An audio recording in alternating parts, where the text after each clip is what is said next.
Ataramu na igithia matiganite maugite unduire wa kuiga muthithu ni undu ubatie kuhimbirio na njira nene, makiuga andu aingi ni marathinika ni undu wa kwaga mbeca cia kumateithĩrĩria kuhangira mabataro mao. Na kwiragwo make hay when the sun shine. So hindi no mari anini ni turamoria metikire gu save mbeca.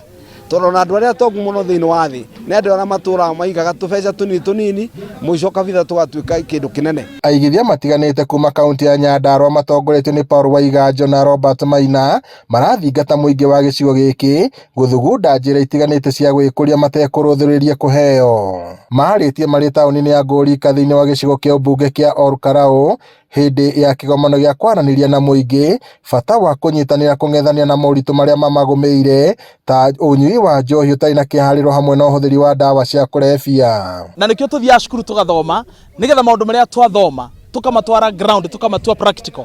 Oguo kuma empower ndikumariria, oguo kuma empower ndikumonithia how easy it can be kana uhotho wa kugia na uhoro cio wa guthikiriria ciugo icio berwa. No nyende please andu matiga kwihenia ati kuheo mbeca nikuo ku empower. Uhoro wa empowerment kana kuhotithio ni kuheo ugi wa meciria nigetha uhote guthii na kuuja thirikari ina mbeca cia kuonjorithia. Oho mugite uyu ni thina ucangire wongerereku wa andu aingi kugumirwo ni thina wa meciria na macungiriro, amwe ao makiruta muoyo. Kindu kia mbere ni kwiitikira na kindu kingi ni kumenya atiriri ni njagiriro guthii handu heo dawa na hote niguo hote gutigana na dawa ici, na nikio wonaga andu ni mathiaga rehab. Ni tutige kuga ati mundu athi rehab ona ne okaga kanywa njohi muno.